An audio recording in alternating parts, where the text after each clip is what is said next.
Ini ada belum lama ini kalau tidak salah ada viral atau ramai video TikTok puluhan murid nggak bisa baca di TikTok, di sosial media salah satunya.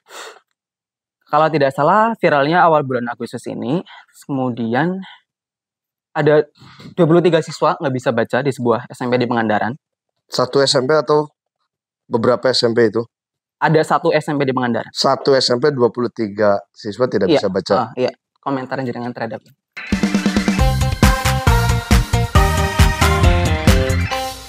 Assalamualaikum warahmatullahi wabarakatuh. Halo warga sekalian. Halo warga sekalian, selamat datang di podcast Raungan.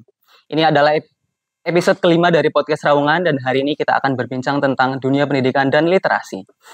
Malam ini kita sudah kedatangan seorang narasumber. Dia adalah seorang pengajar dan pegiat literasi, kemudian aktif di teater Surakarta dan Jogja. Kemudian belum lama ini beliau telah menerbitkan sebuah buku. Selamat datang Mas Gesit Jatihartono. Selamat datang, selamat malam. Selamat malam ya. Salam sehat, salam rahayu, salam budaya. Aku manggilnya Mas Gesit atau Pak nih. Waduh, seenaknya jenengan aja. Ya, oke. Mas mawon rapopo. Oke. Kita santai aja ya. Nah. Kemarin tuh belum lama ini ya, aku kan googling gitu ya. Anak zaman sekarang gitu kalau observasi. Ya, riset. Kalau misalnya mau ngobrol ketemu dengan seorang googling. Jadi ketika aku googling tuh, ketik nama Mas Gesit Jatihartono, ketika di Google itu yang muncul pertama kali skripsi, ada judul sebuah skripsi gitu. Banyak juga dilihat berarti ya. Algoritmanya cukup banyak dilihat. Judulnya, aku bacain ya judulnya.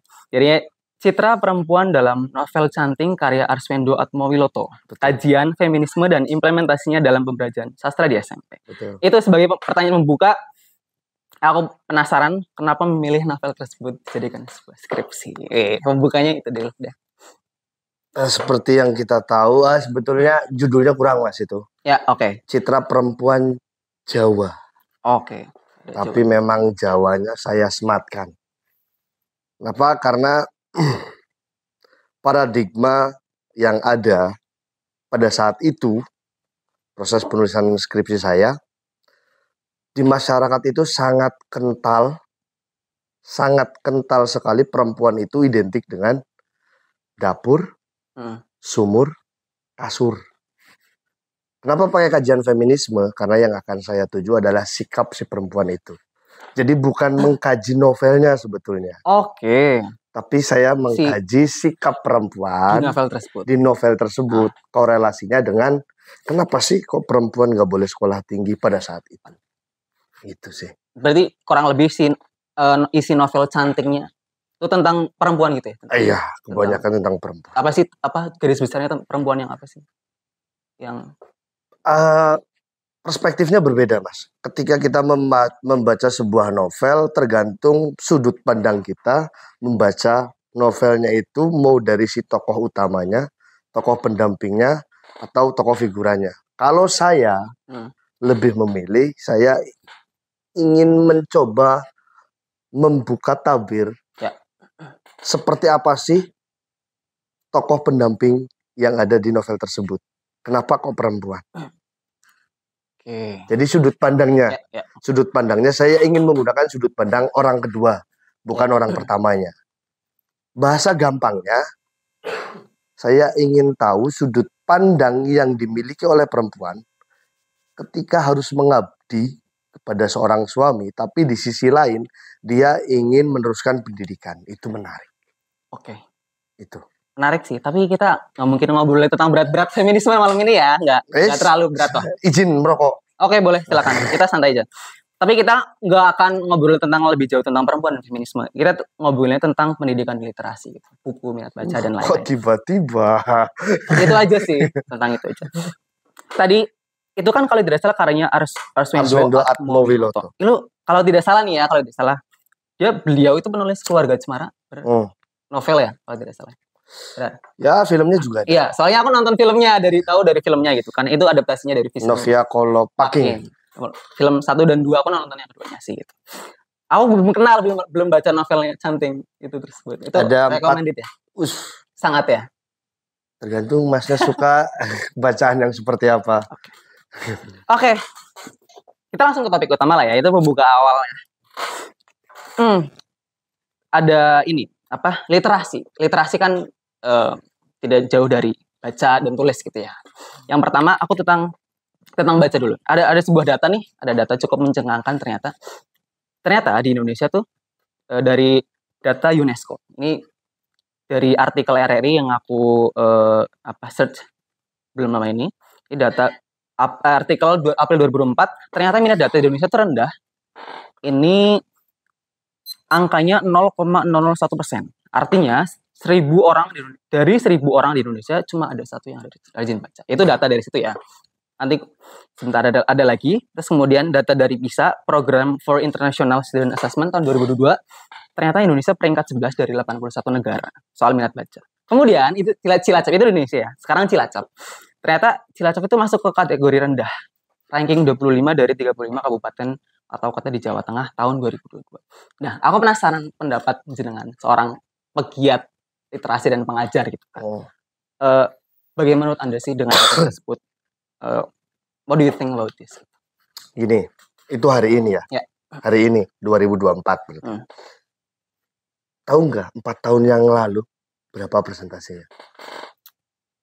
Mungkin kalau misalnya kita runut ke belakang mungkin ada. Cuma yang aku di artikel tersebut itu cuma ya itu aku baca hampir 10%. Artinya tingkat kenaikan literasi di Indonesia sangat bagus, Mas. It's fine, itu data, nggak masalah. Tapi selama saya masih lihat banyak anak-anak kecil ngaji di pedesaan, masih saya dengar anak-anak puji-pujian di pedesaan, menurut saya nggak masalah. Itu hanya sebuah data kok. Artinya berarti menurut jenengan tuh data tersebut tuh tidak sesuai dengan kenyataan di lapangan. Membaca dan menulis kan? Ya. Karena pemahaman saya tentang literasi bukan hanya membaca dan menulis, Mas. Ya. Bukan hanya itu. Membaca, menulis itu salah satu bagian dari unsur literasi. Ada juga mengimplementasi, ada juga memahami, ada juga menggali informasi, ada juga menggunakan informasi dengan baik dan tepat. Itu bentuk literasi juga. Oke, tapi kita kerucutkan deh ya. Jadi kalau kerucutkan literasi dalam hari ini kan kalau dari KBBI ya, itu literasinya kemampuan baca tulis. Kalau aku patokannya itu kemampuan baca tulis. Oke, kita kerucutkan literasi adalah membaca dan menulis gitu. Artinya kenyataan di lapangan tidak sesuai ya berarti. Kurang lebih. Kalau tidak sesuai. Kalimat tidak sesuai dengan data yang ada. Tidak sesuai. Kenapa? Karena setahu saya di dalam dunia pendidikan ada pembiasaan. Ya. 15 menit sebelum pembelajaran itu anak-anak disuguhkan dengan bahan bacaan. Ya. Bukan hanya itu, bisa melihat, terus kemudian mendeskripsikan. Tapi pertanyaan saya sebetulnya, Mas, ya. Pernah tidak setelah anak-anak membaca, terus kemudian mendeskripsikan, terus diminta untuk menceritakan ulang apa yang mereka baca? Karena mohon maaf, mungkin data yang dimaksud oleh UNESCO itu adalah ketika anak-anak, konteksnya anak-anak, ya. Anak-anak itu tidak bisa memahami bahan bacaan. Kalau itu saya setuju. Tapi kalau tingkat literasi dan membacanya, enggak, Mas. Banyak anak-anak yang masih bacain alif, ba, ta, sa. Masih banyak itu di pedesaan-pedesaan. Mungkin untuk memahami bacaannya itu yang rendah. Dan mungkin si data ini khusus buku-buku tertentu kali ya, bukan buku yang diteliti, bukan buku mengaji. Mungkin bisa jadi seperti itu. Terus tadi kalau tidak salah kurikulum Merdeka kalau tidak salah ya yang menyebutkan bahwasanya sebelum di kelas sebelum memulai pelajaran itu kalau tidak salah ada pembiasaan ya. Pembiasaan. Itu di kurikulum yang baru sekarang atau gimana sih? Aku belum tahu. Enggak di kurikulum sebelumnya KTSP. Dari dulu pun sudah ada. 13 kurikulum Merdeka. Tapi, udah. Zamanku enggak, kalau tidak. Sudah ada itu. Tapi maksudnya setauku enggak tahu ya, kalau misalnya aku dulu kurang ingat, memang ketika dulu sekolah tidak ada seingat saya loh, apa ngomong aku lupa atau gimana. Tidak ada pembiasaan untuk baca buku sebelum mulai. Kalau sekarang kan mungkin kurikulum Merdeka ada gitu ya, ada kayak kalian baca sok silakan atau gimana sih? Aku nggak paham, kurang paham tentang itu. Jadi sebetulnya kurikulum Merdeka itu bukan merubah konsep belajar anak, merubah persepsi anak tentang bagaimana sih sebetulnya belajar. Kalau caranya dari dulu sampai sekarang, dari hulu sampai hilir, menurut saya pribadi, proses belajar ya seperti itu. Ya seperti itu. Ada perbedaan, Mas. Bagaimana proses belajar di barat dengan di timur. Dalam hal ini, negara bagian barat dengan negara bagian timur, itu berbeda. Maksudku adalah apakah si kurikulum sekarang tuh kayak mewajibkan anak-anak didik ketika sebelum mulai pelajaran tuh kayak ya baca dulu atau gitu bagaimana sih yang dimaksud dengan lebih tepatnya literasi? Bukan mewajibkan tapi memahami anak bahwa membaca itu penting. Bukan mewajibkan ya. Merdeka nanti kalau diwajibkan cari merdeka. Berarti sebelum mulai pelajaran tuh baca buku atau gimana sih? Aku nggak kurang paham. Gini. Jelasin tentang itu deh. Setiap instansi, setiap sekolah memiliki visi dan misinya masing-masing. Ada yang mau fokus ke numerasi, ada yang mau fokus ke literasi, ada yang mau fokus ke bidang sport, ada yang mau fokus ke bidang culture, ada yang mau fokus kepada bidang sosial. Tergantung fase, fase, terus kemudian visi di misi dan misi sekolah itu. Ada yang visinya itu mencintai lingkungan. Jadi pembiasaannya ya bukan membaca, Mas. Pembiasaannya adalah bagaimana caranya kita menghargai alam. Buang sampah. Salah satu contoh ya. Ada yang budaya ya setiap harinya pembiasaannya ya menggunakan bahasa logat bahasa ibu daerah dan bahasa. Tergantung instansinya masing-masing. Intinya itu sama literasi. Terus kemudian ini juga data tersebut yang katanya minat baca rendah juga emang ada sedikit menurutku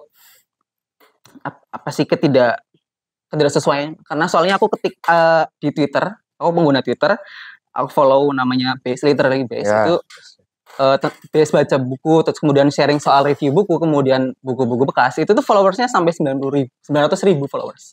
Itu satu. Terus kemudian Wattpad, sebuah situs kan baca tulis itu kan penulis pemula nulis karyanya di situ, itu Indonesia peringkat kedua terbanyak setelah Amerika. Itu kan artinya data ini kemudian di lapangan seperti ini kayak ada entah ketimbangan entah ketidaksesuaian, I don't know gitu kan, tidak digital. Iya, digital. Terus kemudian didengarkan di lapangan langsung kan, juga tadi katanya ada bilang bahwasanya mereka masih pada rajin kok baca gitu. Emang ada ketidaksesuaian kali ya, entah fakta dengan gini data. Saya ingin menanamkan pada robun kita semuanya bahwa ayo kita tidak usah fokus kepada data yang kita dapat dari katanya UNESCO. Kita fokus saja bagaimana cara meningkatkan pemahaman terhadap bacaan itu.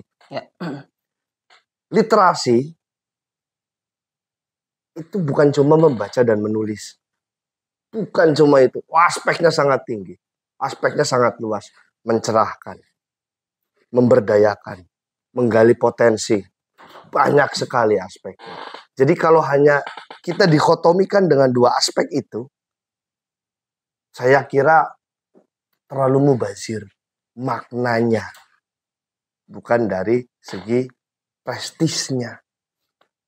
Toh hari ini kamu baca apa? Nah, kamu membaca apa? Kamu membaca apa? Bisa nggak kita rubah? Kamu mengerti apa? Kamu paham apa?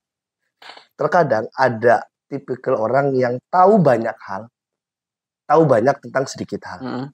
Ada orang yang tahu sedikit tentang banyak hal. Nah, itu kan perspektif kita, pandangan kita. Jadi kita rubah yuk, jangan gagah-gagahan kamu baca apa, kamu baca apa. Kita rubah, kamu mengerti apa. Mungkin kalau dalam skripsi menurut si A, menurut si B, Penting karena itu untuk dasar kita. Tapi kalau dalam kehidupan, bicara lebih luas lagi, berani enggak kita bilang menurut saya, wah itu sepertinya lebih, wah ini loh. Jadi bukan hanya membaca dan menulis, banyak sekali unsur literasi.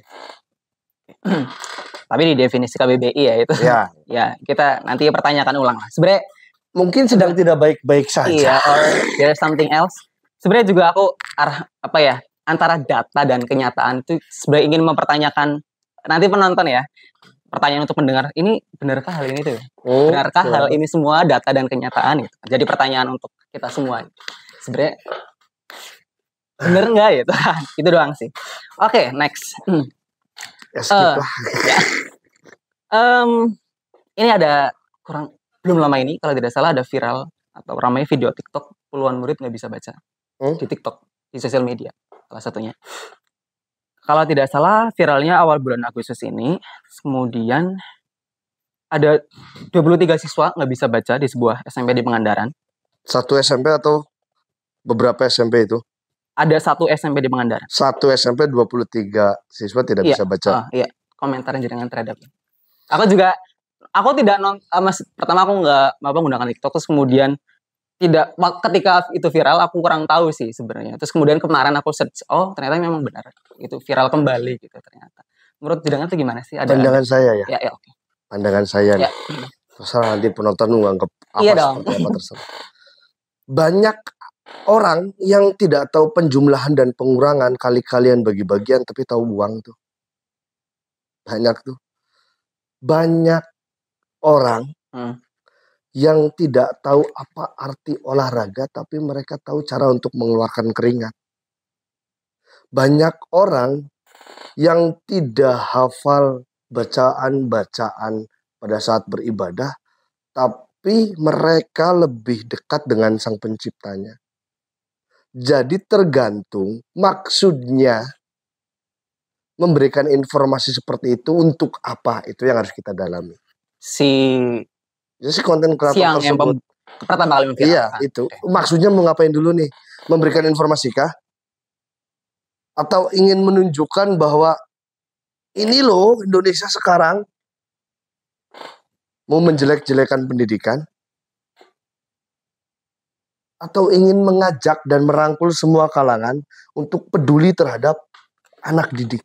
Itu dulu yang harus kita garis bawahi. Sepengetahuan saya, pendidikan terbaik adalah di keluarga. Sama saya di situ. Kenapa jawaban? Artinya semua orang tahu. Ya. Artinya semua orang tahu. Punya anak kecil. Ayahnya namanya, dia mengucapkan taruhlah saya gesit. Ibunya namanya A. Mbahnya namanya B. Untuk membaca, saya tidak sedang menjelekan keluarga dan sebagainya ya.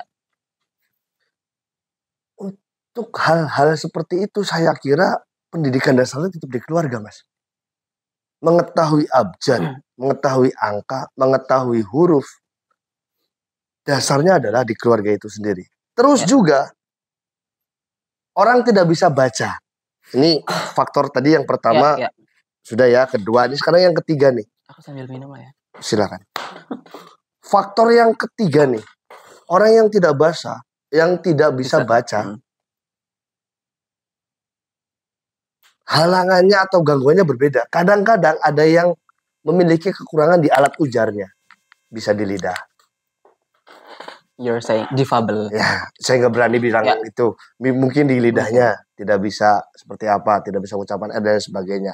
Karena malu, tidak mau dan tidak mau belajar. Bisa di bibirnya, bisa di penangkapan hurufnya yang kurang. Intinya, ketika kita sudah tahu itu, menurut saya lebih baik, yuk kita bantu. Dengan cara memberikan pemahaman atau edukasi terlebih dahulu kepada orang tua. Ya. Oke, jadi ternyata itu faktanya 23 siswa yang tidak bisa baca itu di SMP di Pangandaran. Itu video lama tahun 2023 kemudian viral kembali Agustus ini. Ya, sering yang kayak gitu lah. Ya. Ternyata 23 itu ada 11 siswa 11 orang kelas 7, 16 orang kelas 8 dan 2 orang kelas 9. Bahkan si ketua kelompok kepala sekolah ini sengaja berkomentar bahwasanya tidak etis kalau mereka tidak diluluskan. Ada netizen yang bertanya kemudian, kenapa SMP kok belum bisa baca gitu kan? Padahal kan maksudnya harusnya SD, harusnya SD tuh udah lulus SD tuh harusnya udah selesai bisa baca gitu. Tapi kok kenapa SMP udah bisa baca? Netizen bertanya, ini kenapa sampai bisa diluluskan gitu? Si ketua kepala K3S, ketua kelompok kerja kepala sekolah. Dia bilang bahwasanya tidak etis kalau tidak diluluskan. Ada sebuah artikel yang mengatakan tersebut. Minta pendapat saya? Gak usah ya. Kita gimana mau minta pendapat saya? Coba nambahin aja ada fakta bahwasanya memang ya. Ya. Mau minta pendapat saya nggak, argumen saya nggak nih tentang itu? Boleh, tapi sedikit aja coba ya. Nanti kita akan move ke itu yang berbicara K3S kan? Ya. Yang memberikan argumen bahwa tidak etis kalau tidak diluluskan. Ya. Pertanyaan saya justru kebalik, Mas. Fungsi pendidikan itu untuk apa? Untuk cari kerja atau untuk membahagiakan orang tua, itu saja? Iya. Oke, nanti ya. Itu menarik juga. Juga pertanyaanku maksudnya kalau gitu orang tua, misalnya gini, orang tua sudah mempercayakan kepada sekolah, ternyata kok sekolah tidak bisa sampai mendidik anaknya tidak sampai bisa baca gitu. Nantilah kita pertanyakan ulah tentang pendidikan lah. Oke. Next, aku langsung. Ya. Enggak. Aku tentang definisi literasi gitu ya. Jadi kalau di KBBI ya, kalau aku searching kemarin, di KBBI itu di literasi ternyata kemampuan menulis dan membaca. Just correct if I'm wrong, nanti coba searching. KBBI tahun berapa? Online dari. Ya, KBBI itu sudah ada kurang lebih setahu saya ada 3. Dengan EYD-nya yang berbeda like sekarang panduan berbahasa. Terus juga ini kalau dari ada seorang tokoh itu, boleh disebut nggak sih tokohnya? Dia memang menyebutkan bahwasanya kalau literasi ya cuma kemampuan baca tulis. Only that. Sedefinisi. Menurut dia kan? Iya kan? Menurut tokoh itu bukan menurut saya. Iya. Ada satu lagi kemudian kalau menurut Rocky, ini ada Mas Rocky Gerung, kalau menyebutkan bahwasanya kalau literasi ternyata kalau menurut dia literasi itu terjadi ketika yang definisi literasi itu bisa terjadi ketika pertukaran ide yang dimaksudkan literasi. Yes, saya lebih setuju itu. Ya. Kalau lebih setuju itu. Saya lebih setuju. Berarti menurut jenengan gimana? Lanjutkan tentang pendapat literasi. Menurut saya literasi itu adalah sebuah kemampuan individu. Bukan hanya membaca dan menulis. Itu perlu digarisbawahi. Tapi bagaimana individu tersebut menyerap informasi, kemudian memberikan informasi. Artinya, lebih simpelnya kalau Rocky Gerung bicara tadi, pertukaran ide kan, terjadi literasi. Artinya ada dialektik. Dan fungsi dari literasi itu sendiri untuk apa sih?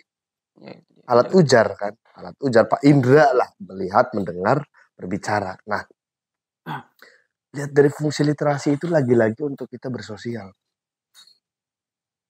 Lebih lengkapnya memberikan informasi dan juga menangkap informasi. Lebih bijaknya menggunakan informasi sebaik mungkin. Itu literasi. Alright. Next. Mas Rocky Gerung, oke juga ya pendapat. Boleh nggak sih saya nanya? Kenapa? Ya sok silakan. Ya silakan. Aduh. Kenapa ambil tema literasi? Boleh jujur nggak? Silakan jujur. Kalau gitu tanya ke tim dong. Soalnya aku di calling tim, ayo mau nggak itu? Itu bukan dari saya, emang boleh jujur nggak apa-apa ya tim ya. Dari tim, iya kita ngomongin literasi ya dengan Mas Gesit gitu kan, seorang pengajar, kemudian nulis buku, terus kemudian aku juga pertanyakan pulang, kenapa aku sih gitu kan? Kenapa nggak yang lain gitu kan? I don't know, mungkin juga aku juga karena memang suka baca, juga cuma memang referensi masih kurang, nulis sedikit-sedikit, bukan nulis sih, tapi kayak journaling gitu. Bisa baca dan suka baca adalah definisi yang berbeda nih. Oke. Berarti Masnya tipe orang yang mendefinisikan diri sebagai suka membaca. Suka membaca. Kalau menurut jenengan bisa baca tuh apa? Pendapat pribadi silakan. Enggak, tadi berarti nanya ke saya gitu, bisa baca tuh apa? Aduh nggak mau, masa aku yang bisa baca. Aduh kenapa aku jadi dipertanyakan ya kayak bisa baca, nggak usah lah ya nanti aja.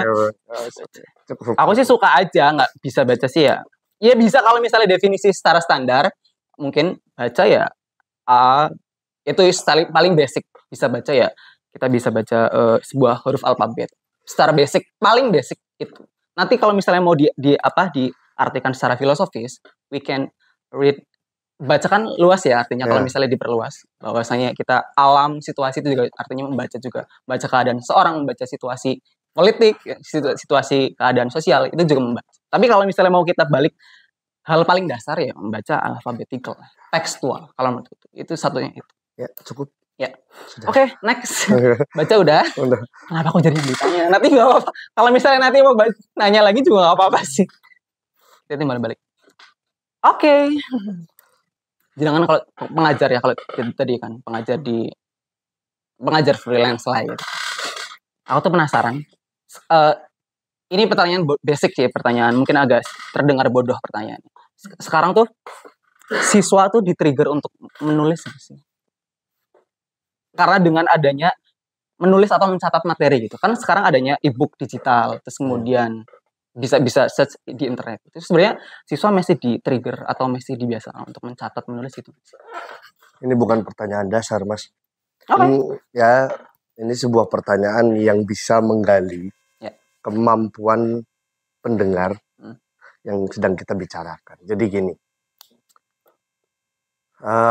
menulis itu menurut saya pribadi ya, menulis itu sebuah kegiatan yang memantik kita untuk ingin tahu lebih lanjut, lebih dalam dari apa yang sedang kita pikirkan. Artinya bukan di-trigger untuk menulis atau tidak, karena sekarang ada banyak digital. Tapi menurut saya, ketika ada anak yang tingkat ingin menulisnya tinggi, dapat kita pastikan bahwa dia adalah anak yang memiliki rasa ingin tahu yang besar. Karena dalam proses menulis bukan saja hanya ada tangan yang bergerak, tapi ada insting yang dimiliki oleh masing-masing anak untuk menyerap informasi lebih lanjut daripada cuman menggerakkan tangan scroll ke atas. Paham ya maksudnya ya? Jadi kalau di-trigger atau tidak, kalau dalam keseharian saya memberikan edukasi kepada anak-anak, justru saya men-trigger anak-anak untuk bisa menulis Latin. Halus. Ya, kalau dulu di buku halus ya. Halus Latin. Wah, kenapa sih? Karena di situ bukan cuman ada informasi yang didapatkan, tapi ada nilai seni yang anak-anak itu bisa lihat secara langsung hasil karyanya. Wah, tulisanku apa iyo? Wah, main iki. Dari situ bisa menggali intelijensi. Dari situ bisa menggali kemampuan-kemampuan anak di bidang lain seperti melukis, sastra, dan lain sebagainya. Ketika pelajaran di kelas, jenengan oke, silakan menulis halus gitu. Ada apakah tugas-tugas khusus atau gimana? Gak ada kalau tugas. Saya biasanya memberikan contoh. Oke. Langsung di papan tulis. Ya, menulis Latin. Boleh nggak sih kalau kita jenengan coba, aku penasaran tulisan halusnya kayak gimana? Spidolnya gak gini. Aku penasaran, boleh nggak? Jangan pakai spidol yang memang yang seperti biasa. Tapi gimana ya? Menulis Latin harus penuh dengan goresan-goresan. Ketika aku ingatlah ketika itu awal-awal kalau tidak salah zaman SD, kalau tidak salah kita tuh dibiasakan untuk menulis Latin itu. Emang sangat menyenangkan, menguji kesabaran, pelan-pelan ada. Terus kemudian garisnya kan garis gitu kan ya kalau tidak salah. Kalau yang di buku itu. Saya mau nanya, beli buku halus sekarang di mana? Itu masih ada kok di apa sih namanya? Jangan sebut toko. Iya di fotokopian di fotokopian masih ada. Tadi pagi ke Laminating terus kemudian ternyata masih ada buku halus nih. Boleh nggak kita? Nggak usah ya. Aku penasaran banget. Episode berikutnya. Wow. Menulis Latin ya. Dulu memang udah lupa kali ya kalau sekarang gimana caranya menulis Latin. Kalau tidak salah ada garis sekian terus kemudian kita harus mulai dari mana gitu. Ya. Memang melatih kesabaran. Bawah 2 kotak, atas 1 kotak, ada yang kecil, ada yang besar. Iya. Kangen kan? Iya. Rindu kan dengan cara menulis seperti itu. Jenengan tulisannya itu Latin gitu ya? Atau sekarang? Kalau sekarang lebih ke font, bukan tulisan. Oh, ngetik. Oke. Enggak menurutku, itu kan perlu ditegasin. Menurutku perlu ada penegasan penegasan kali ya. Menulis sama mencatat ada sedikit perbedaan sih. Maksudnya bukan. Mencatat itu tidak harus ditulis. Iya, Mas. Enggak. Bentar ya. Kodisit. Menulis yang dimaksudkan di sini tuh sebenarnya bukan menulis ya, maksudnya siswa tuh bukan menulis, tapi mencatatkan materi. Kalau menulis tuh dalam pengertianku menulis sebuah karya gitu, ada sebuah proses bahwasanya idenya seperti apa, terus kemudian diolah. Itu menurutku menulis itu. Tapi yang aku tekankan di sini adalah proses mencatatkan sebuah materi atau kemudian journaling gitu. Aku juga suka sih menulis jurnal gitu, maksudnya setiap hari. Ya dan di HP juga udah. Iya kan? Iya. Digital kan? Di HP, ya memang kalau mencatat informasi hal yang penting, tidak. Saya tidak pernah mewajibkan anak untuk menulis di buku. Ini materi ditulis, nggak pernah. Silahkan. Just natural. Ya, terserah. Kamu bisa mencatat di dalam otak, itu lebih bagus. Yang lebih bagus lagi, kamu mencatatnya di dalam hati dan sanubari. Tapi that's great untuk sebuah apa ya? Kita nanti dijadikan sebuah real sih ya, bagus ya. Tapi aku akan sedikit menyangkal. Menurutku kalau misalnya kita mencatatkan di kepala atau di hati, terlalu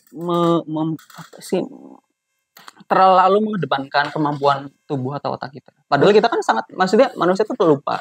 Salah satunya pelupa. Terus kemudian setiap hari kita berbagai macam informasi hadir, apalagi di HP atau kalau misalnya kita tidak mencatatkan secara tekstual itu atau entah di HP atau pulpen, menurutku sangat disayangkan kalau misalnya hal tersebut tuh lupa gitu.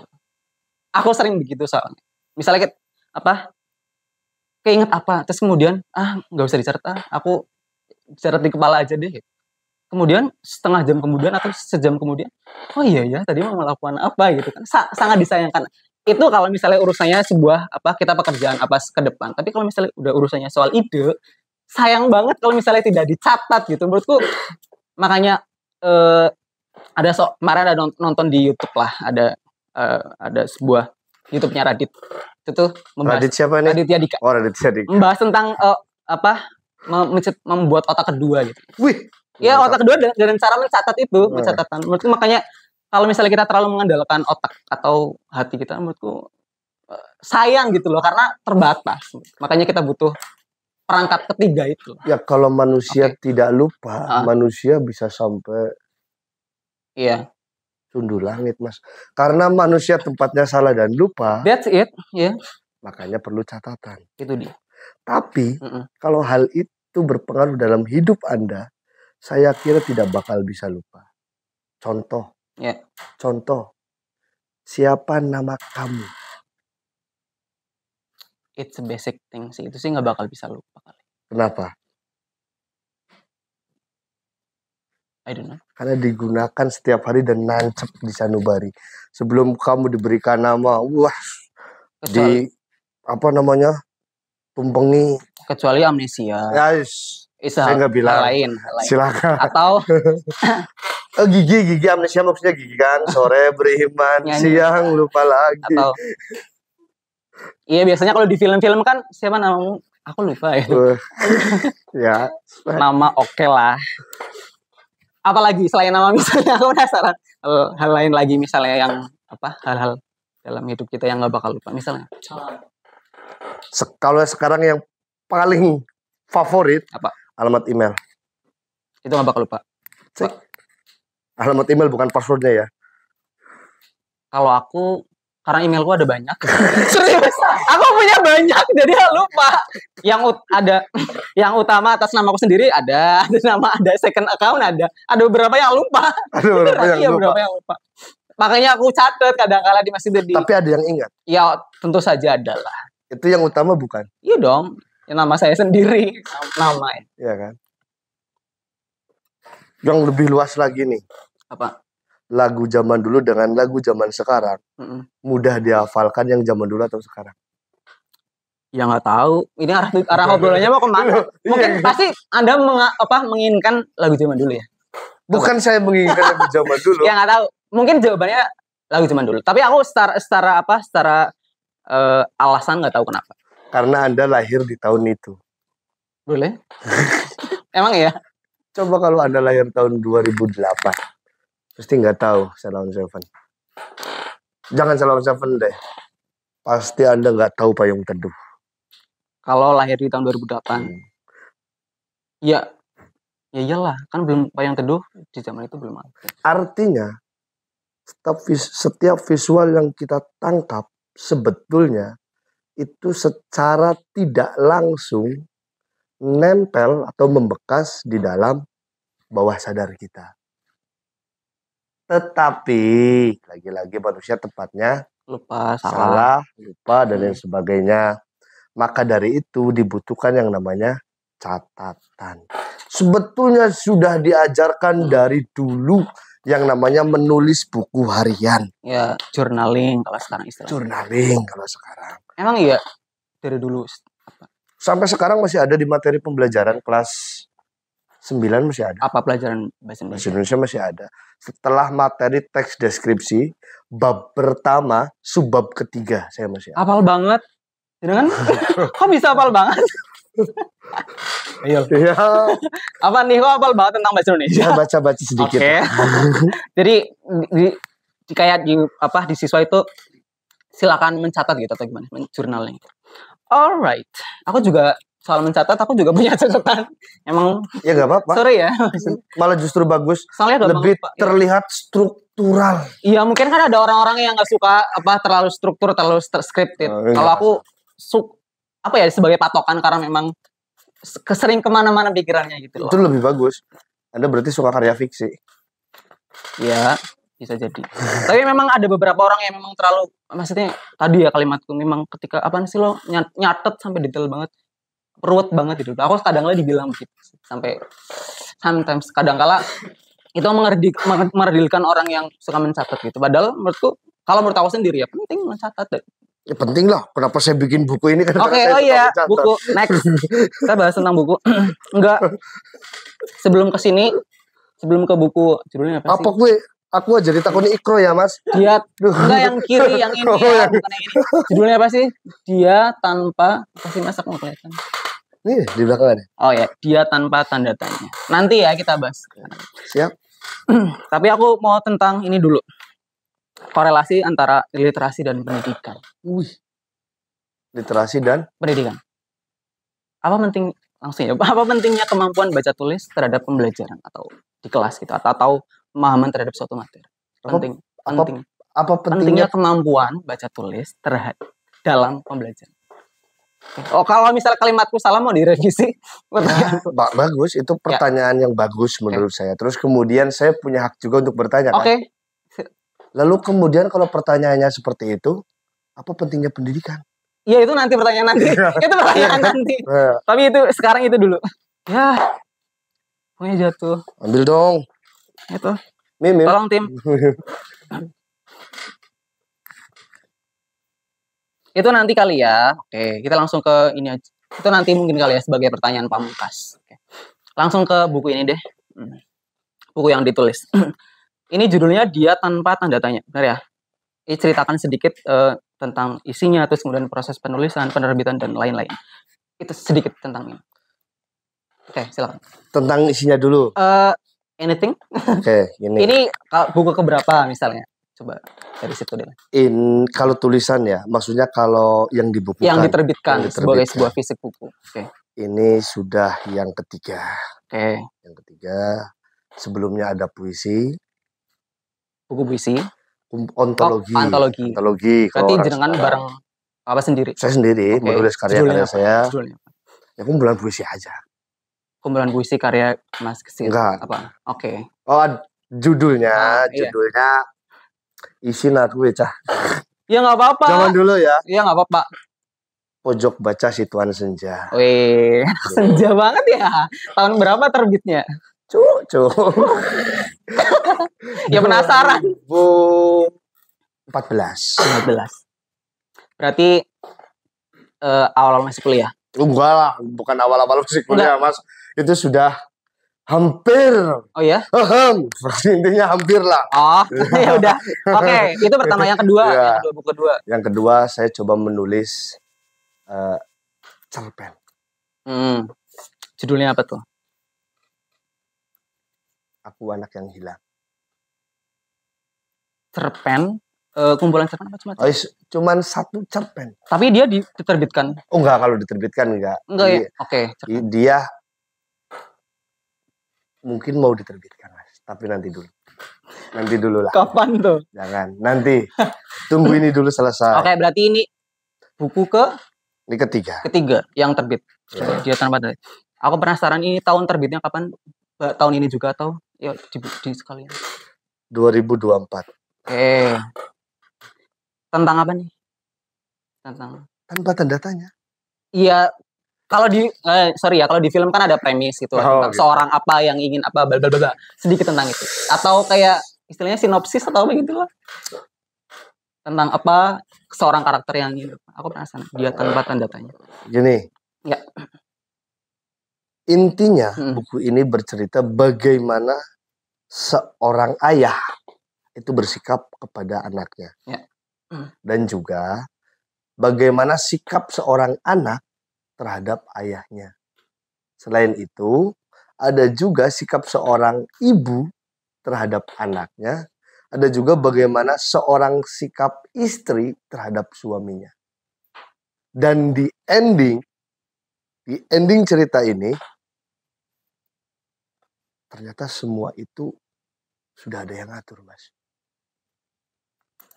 Oke. Ada yang ngatur? Iya. Siapa? Iya. Atau ya nulis lah, yang ngatur yang nulis lah. Atau siapa? Oke. Makanya nggak ada tanda tanya. Si dia itu siapa sih sebenarnya? Apa si karakter utama atau kita kayak pengen membiarkan si pembaca? Coba tentang. Saya ngomong sama Mas Yani misalnya. Saya, kamu, lalu dianya? Ke orang ketiga. Oke, ya. Semua perspektifnya bisa diambil. Mau dianya bisa, bapaknya bisa. Mau anaknya bisa. Mau istrinya bisa. Mau ibunya bisa. Ya. Marjoni, karakter utamanya Marjoni. Bukan ya? Ya, boleh dibilang seperti itu. Ada banyak tokoh utama, ada banyak tokoh sampingan. Terus aku penasaran proses penulisannya memakan kurun waktu berapa lama? Lama, Mas. Lama. 1 bulan. Lama, 1 bulan lah. 1 bulan itu cepet loh. 96 halaman, tapi, 1 bulan lama itu, Mas. Tapi untuk jadi sebuah buku 1 bulan cepet. Oh, 9. Menulisnya kan? Apa terbit jadi bukunya? Menulisnya 1 bulan 96 halaman, lama itu, Mas. 96 halaman itu biasanya 3 hari, Mas. Soalnya kalau tahu misalnya penulis buku tahunan gitu loh.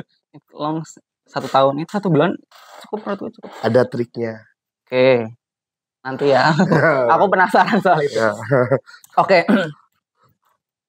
Terbit. Ini kok bisa sampai terbit? Ini juga kan aku pengen sedikit mengedukasi kepada penonton soal maksudnya motivasi penonton bahwasanya apakah sebenarnya kita tuh semua orang bisa menulis nggak sih? Semuanya orang bisa menulis. Punya hak yang sama untuk menulis.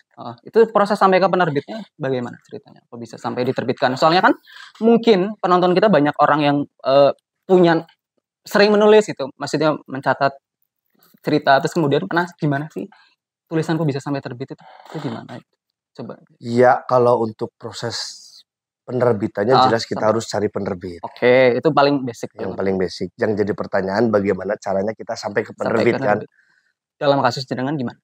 Semakin kamu sering baca, semakin sering kamu dapat kenalan yang suka baca. Ya kan? Dari kenalan yang suka baca, pasti kamu dapat orang yang biasa memproduksi bahan bacaan.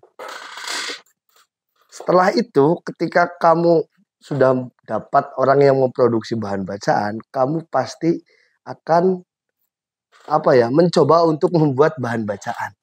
Dari situ nanti prosesnya pasti sampai ke penerbit. Kalau pengen gampang hubungi di channel YouTube ini. Nanti saya kasih kontaknya nih. Oke, boleh. Berarti besok boleh ya. Oke. Itu pengen cara singkatnya. Soalnya ada juga cara-cara misalnya kayak natural nulis di WhatsApp. Soalnya ada pasti banyak gitu. Temanku ada yang sampai maksudnya nulis terus kemudian terbit beberapa buku. Kalau saya enggak lah kalau di internet. Kenapa? Gak mau aja. Iya. Gak mau aja. Ini bisa didapatkan di mana, Mas? Sedikit promo kali ya. Alhamdulillah kalau ini kalau di yang edarannya sudah habis. Kalau misalnya mau karena saya termasuk penulis pemula ya. Pemula, jadi kalau mau cetak harus nunggu dulu nih. Udah berapa? Kalau masih cuman 3-4 orang nanti dululah. Kalau nanti yang pesannya sudah lumayan agak ada 15 atau 30 baru kita komunikasikan dengan penerbitnya.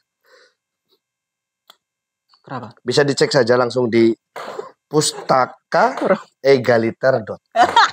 Kita perlu sekalian promosi gimana sih ya? Silakan. Buku Dia Tanpa Tanda Tanya bisa didapatkan di toko-toko buku terdekat. Ini seorang anak dan ayah, kayaknya jenengan emang mungkin sangat kagum terhadap orang tua atau ayah mungkin ya. Kalau dari cover. Karena kehidupan saya yang menuntut untuk bekerja lebih keras. Nah, itu saja intinya. Jangan nanya-nanya pribadi ya. Oke, nggak bakal. Tadi katanya semua orang bisa menulis. Yes. Is that really true? Yes. Benar. Kemudian pintu masuknya untuk sampai ke penerbit banyak atau tidak? Maksudnya kalau tidak salah, misalnya di Gramedia itu sangat susah untuk sekelasnya kaliber sebesar Gramedia sih ya. Cuma kalau misalnya yang kecil-kecil penerbit kecil berarti masih sangat terbuka untuk menerima naskah-naskah gitu atau tidak? Sangat ya. Menulis itu kalian ingin eksistensi atau ingin menjadikan itu sebuah seperti saya punya ini eksistensi atau ini pemikiran saya. Tergantung kan? Iya. Tergantung kan? Nah, semua orang bisa menulis. Kita jangan terlalu jauh ke Gramedia lah ya. Siapa sih hari ini yang nggak tahu Gramedia? Ada. Masa kah? Pasti, saya yakin. Ya penonton kita banyak sekali, ada jutaan. Nggak ada Gramedia. Oke, next tadi. Ya cobalah menulis yang kecil dulu saja di buku harian saja, itu yang kayaknya budaya yang sudah agak lupa nih. Bisa kan banyak di HP bisa kan. Terus kalau lebih pengen klasikal lagi di buku yang Binder. Binder. Menulis. Nanti lihat 1 tahun dapat berapa, 2 tahun dapat berapa, 3 tahun dapat berapa. Kalau sudah, loh mau diapain ya? Nanti ketemu jalannya sendiri Mas, mau kemana-kemananya. Jadi jenengan juga sampai sekarang masih nulis-nulis untuk mungkin buku selanjutnya gitu. Sudah siap untuk cetak. Keren. Oke, aku sih. Ya kapan-kapan aku juga ingin kali ya mau hubungi ke sini pengen menerbitkan. Nanti bisa komunikasi lewat tim ya. Mas Tamim saya kasih nomor penerbitnya di Yogyakarta. Silahkan langsung. Dan teman-teman mungkin ya ada yang tertarik untuk penulisan. Oke. Langsung udah buku udah. Oke, langsung ke inti tadi pertanyaan yang pamungkas tadi soal pendidikan. Penasaran katanya mau di bagian akhir. Pentingnya kemampuan baca tulis dalam pembelajaran di kelas. Itu deh.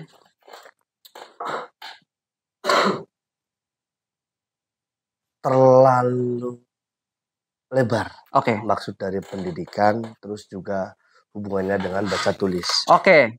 Tapi Ya. kalau memang itu butuh kita kita bedah sedikit-sedikit.